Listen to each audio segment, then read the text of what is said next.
dominguinos, bienvenidos a tu clase virtual. Para el día de hoy tenemos el tema las tradiciones Recuay y Cajamarca. La cultura Recuay. La cultura Recuay se desarrolló en la sierra de Ancash entre los años 200 y 600 después de Cristo. La zona de Copa, actual provincia de Recuay, parece haber sido el centro de esta cultura que abarcó casi todo el Callejón de Huaylas. Por el uso de galerías subterráneas, la representación de cabezas clavas y relieves en dinteles y estelas de piedra, se sabe que los Recuay tuvieron una notable influencia de la cultura chaví. La organización social, la sociedad Recuay, estuvo organizada en comunidades territoriales comparables al ayo andino, dirigidas por élites guerreras. Fue una sociedad militarizada y permanentemente en conflicto con sus vecinos mochicas del norte por el control de las fuentes de agua para la agricultura. En cuanto a su sistema político, la organización política de Recuay era una teocracia liderada por un sumo sacerdote guerrero y un grupo de sacerdotes menores que hacían ofrendas a los dioses y dirigían el Estado. El análisis de la iconografía y la presentación o la presencia de fortalezas en diversas regiones reafirman la idea de que Recuay fue un importante pueblo guerrero. En cuanto a su arte, la cerámica era elaborada con caolín. Prevalecieron los colores rojo, blanco y negro.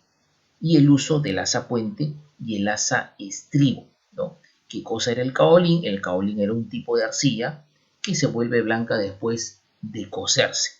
En finas vasijas escultóricas de uso ceremonial representaron a seres humanos que participaban en rituales. El desarrollo de la escultura es otro aspecto característico de los Recuay. Realizaron trabajos tallados en piedra, en alto y bajo relieve, representando guerreros, felinos, serpientes y cabezas humanas. Destacan los monolitos, de los cuales esculpían a guerreros de rango elevado con expresión rígida. Los monolitos tuvieron una función arquitectónica ornamental, o sea, de adorno, pues servían como columnas, dinteles o se empotraban en los paramentos. Pasamos ahora a la siguiente página del texto y aquí encontramos la cultura cajamarca. Esta cultura se desarrolló en la zona comprendida entre las actuales provincias de Chota, Celendín, Contumasá, San Marcos y Cajabamba en la Sierra Norte del Perú, alrededor del año 1300 después de Cristo. La influencia de la cultura cajamarca llegó hasta las regiones de Lambayeque, el norte de Ancash, Amazonas y La Libertad. Su centro ceremonial podría haberse ubicado en el Cerro Chondorco. En cuanto a su arte, los cajamarcas destacaron en la producción de cerámica de caolín, elemento que se caracteriza por ser resistente al fuego y con el cual puede fabricarse cerámica de color blanco.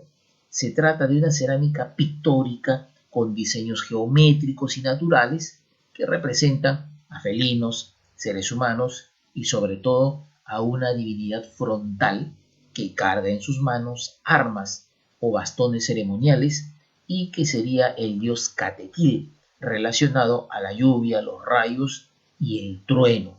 Emplearon los colores negro, rojo, blanco y morado. Al ser una sociedad agrícola, sus principales deidades, o sea, divinidades, estaban relacionados con esta actividad, pero las evidencias también muestran personajes y motivos relacionados al Sol, la Luna, las estrellas y algunos planetas como Venus. En cuanto a su arquitectura, la arquitectura cajamarca empleó la piedra como principal material de construcción. Entre sus principales obras destacan las ventanillas de Otusco, cementerio que alberga más de 300 tumbas, aunque fueron saqueadas desde la época colonial. Por ejemplo, acá tenemos en la parte superior de tu texto esta fotografía donde se aprecian justamente las llamadas ventanillas de Otusco. Muy bien, entonces, Cumbemayo es una construcción de 25.000 metros cuadrados a 21 kilómetros al suroeste de Cajamarca, con una fortaleza, santuario y cuevas con petroglifos. Tantarica, ciudad edificada en las faldas de un cerro, construida con piedras labradas simétricamente. Chiguirí, sitio fortificado construido con piedras labradas, ubicada en la provincia de Chota. Como dato histórico, los cajamarcas también fabricaron cucharas de caolín, que al parecer no eran empleadas en las comidas cotidianas, sino en las diversas actividades rituales. Este tipo de cucharas presentaban diseños muy elaborados y complejos, tanto en el lado exterior como en el interior. Muy bien, ahora vamos a avanzar de manera rápida a la siguiente unidad del texto, ¿no? Entonces avanzamos a la unidad número 5 y ahí vamos a encontrar el siguiente tema, que lleva por título Huari, primer imperio andino. Huari y el horizonte medio. Entre los años 600 y 800 después de Cristo, la interacción de la cultura Huari con otros estados de la época, caso Nazca, Lima, Mochica y Recuay, originó la difusión de sus rasgos estilísticos en gran parte de los Andes centrales. Los estilos cerámicos de esta época tuvieron en común la policromía, o sea, empleaban diversos colores, formas como los dos picos y azapuente y algunos motivos y personajes.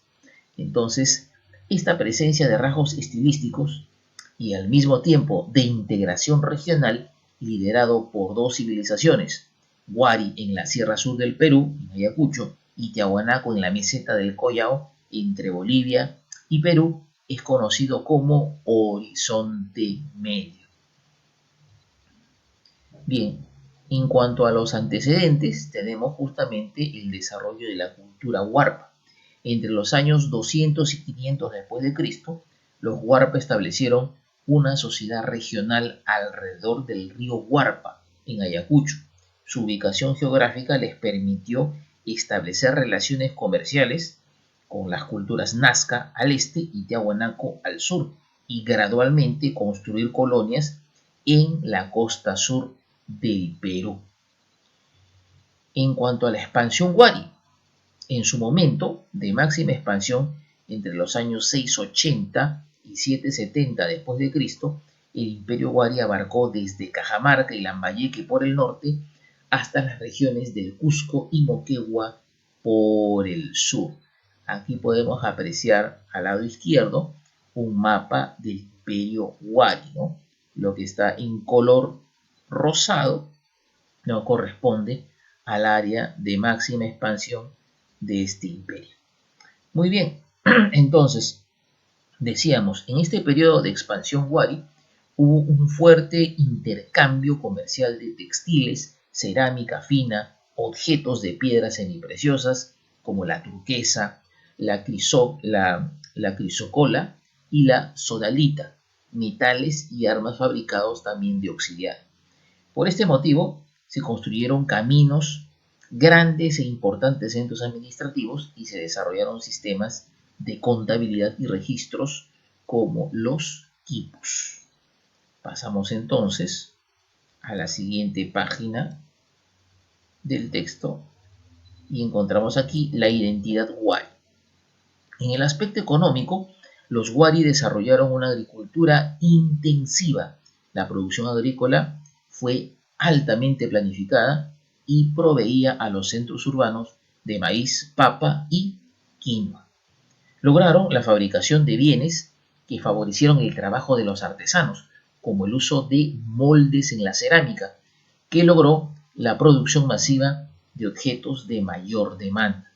También realizaron obras hidráulicas, construyeron canales de riego y reservorios, ¿no? Entonces, para poder obtener justamente el agua y poder regar los sembríos. En Lima se cree que realizaron una ampliación del río Surco con fines de irrigación en los valles del Rímac y la Rinconada de Nievería. En cuanto a su religión, la sociedad Huari adoptó los dioses de la cultura tiahuanaco principalmente el culto a Huiracocha, o dios de los báculos. Su centro religioso más importante fue Pachacámac en Lima.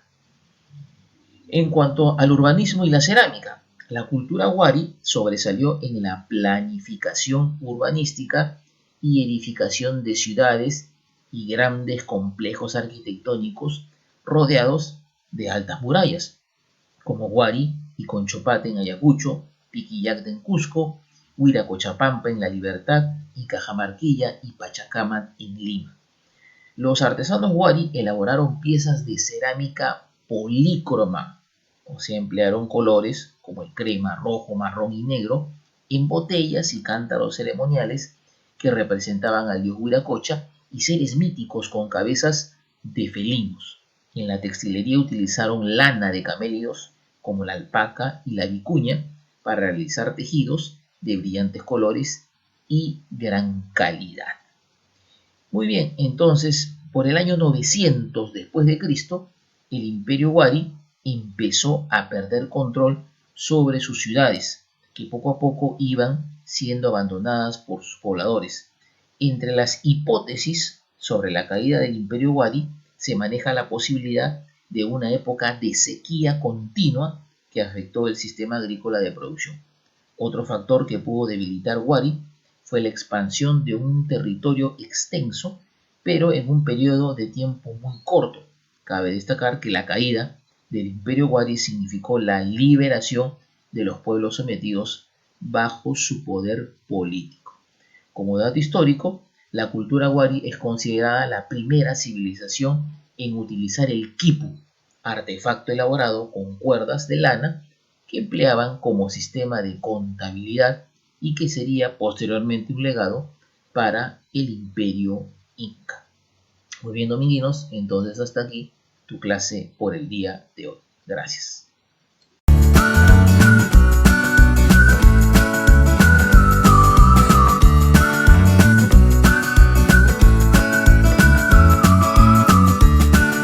The leaders of today, tomorrow, and forever.